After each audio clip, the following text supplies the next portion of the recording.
తాకట్లో ఉన్న మీ బంగారాన్ని విడిపించి ఆ రోజు ఆన్లైన్ రేటుకి కొంటాం. Sharma gold company.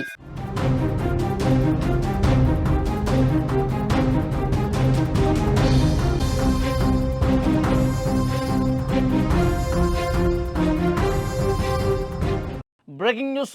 నేటి నుంచి కొత్త జీఎస్టీ స్లాబ్స్ అమల్లోకి వస్తున్నాయి. 375 వస్తువులపై పన్నులు భారీగా తగ్గుతున్నాయి. గృహోపకరణాలు, కార్లు, ఎలక్ట్రానిక్స్ అన్నీ తగ్గుతున్నాయి. భారీగా టీవీలు, ల్యాప్టాప్లు కూడా తగ్గుతున్నాయి. ఎలక్ట్రిక్ వెహికల్స్ పై జీఎస్టీ తగ్గుతోంది. 10 లక్షల కారుపై 1 లక్ష రూపాయల వరకు ధర తగ్గుతోంది. నిత్యావసర వస్తువుల మీద భారీగా ఊరట కలుగుతోంది. ఈ రోజు నుంచి దేశవ్యాప్తంగా వినియోగదారులకు ఒక భారీ శుభవార్తగా చెప్పాలి. ఎందుకంటే నేటి నుంచి జీఎస్టీ స్లాబ్స్ అన్నీ కూడా అమల్లోకి వచ్చేస్తున్నాయి. 375కు పైగా వస్తువుల ధరలు గణనీయంగా తగ్గుతున్నాయి. ఇది సామాన్య మధ్య తరగతి వర్గాలకు ఒక పెద్ద రిలీఫ్గా చెప్పొచ్చు.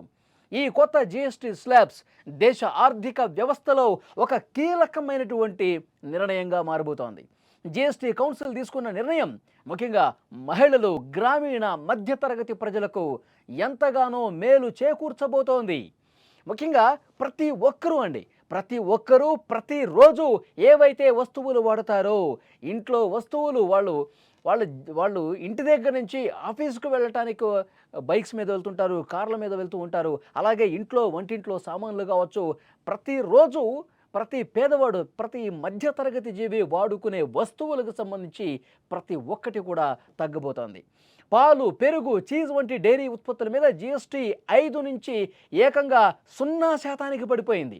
రోజువారీ ఆహార ఖర్చులు సుమారు 10 నుంచి 15% వరకు తగ్గుతాయి.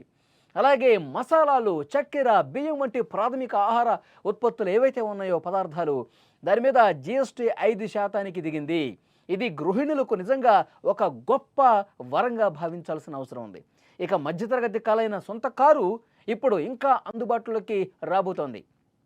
ప్యాసింజర్ కార్లు, ఎస్యూవీలు, సెడాన్లపై 28% ఉన్న జీఎస్టీ రేటు 18% తగ్గించేశారు. దీనివల్ల 10 లక్షల రూపాయలు కారుంటే సుమారు 1 నుంచి 1.5 లక్ష తగ్గుతుంది. 1.5 లక్ష వరకు ఒక కారు మీద తగ్గుతుందంటే చాలా గొప్ప ప్రయోజనంగా మధ్యతరగతి ప్రజలు భావిస్తూ ఉన్నారు. అంతేకాదు ఎలక్ట్రిక్ వెహికల్స్ మీద కూడా జీఎస్టీ 5% తగ్గించడంతో గ్రీన్ ఎనర్జీని ప్రోత్సహించినట్టు ఈ పరిస్థితి ఉంది. ఇక నుంచి టీవీలు కావచ్చు, రిఫ్రిజిరేటర్లు కావచ్చు, వాషింగ్ మెషిన్లు వంటి గృహోపకరణాల మీద జీఎస్టీ 18 నుంచి 12% తగ్గింది. దీంతోపాటు మొబైల్ ఫోన్లు, ల్యాప్టాప్లు కూడా ఈ జాబితాలోకి వచ్చేసాయి. ఈ నిర్ణయం డిజిటల్ ఇండియా ప్రచారానికి ఫుల్ సపోర్ట్గా ఉండబోతుందన్నమాట. ఇది మహిళల ఇంటి ఖర్చులను తగ్గించడంలో సహాయపడుతోంది. మహిళల శారీసు, షర్ట్లు, జుట్టీలు అన్ని వస్త్రాల మీద 12% ఉన్న జీఎస్టీ 5% తగ్గింది. ఇది ఫెస్టివల్ సీజన్లో షాపింగ్ను ఇంకా పెంచుతుంది. యాక్చువల్గా దసరా సమయంలో, పండుగ ఫెస్టివల్లో, దీపావళి ఇలాంటి పండుగలు వచ్చినప్పుడు బేసిక్గానే షాపింగ్ చేసే సంఖ్య పెరుగుతుంది.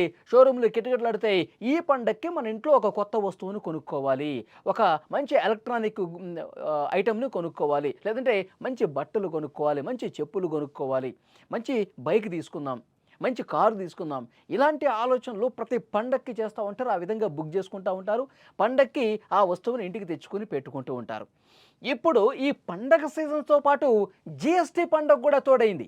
జీఎస్టీ తగ్గింపు పండుగ కూడా ఈ పండగకి తోడు కావడంతో 2 పండుగలు ఒకేసారి రావడంతో ఇక ఈ పండగకి భారీగా కొనుగోలు జరిగే అవకాశం స్పష్టంగా కనిపిస్తుంది. షోరూమ్స్ అన్ని కిటకిటలాడే అవకాశం కనిపిస్తోంది. షోరూమ్స్ యజమానులు కూడా మొన్నటి వరకు లాస్ట్ వీక్ అంతా కొంచెం డల్గా ఉంది. ఎందుకంటే జీఎస్టీ తగ్గుతుంది కాబట్టి, ప్రజల్లో అవగాహన ఉంది కాబట్టి 22 నుంచి ఇక షాపులు బిజీగా మారిపోతాయని చెప్పి ముందుగానే వాళ్ళు ఊహించారు. ఆ ఊహకు తగ్గట్టుగా ఈ రోజు నుంచి ఒక్కొక్కరుగా ఐటమ్స్ కొనడానికి ఆసక్తి చూపిస్తున్నారు, ముందుకు వస్తున్నట్టుగా పరిస్థితి అర్థమవుతోంది. ఇక ఖరీదైన వస్త్రాలు కూడా 18% నుంచి 12% దిగాయి.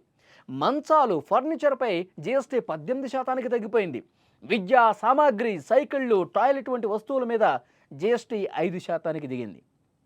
మొత్తానికి ఈ పన్ను తగ్గింపుతో సుమారు 375 వస్తువులు తగ్గుతున్నాయి. ప్రజలకి లబ్ధి చేకూరబోతోంది.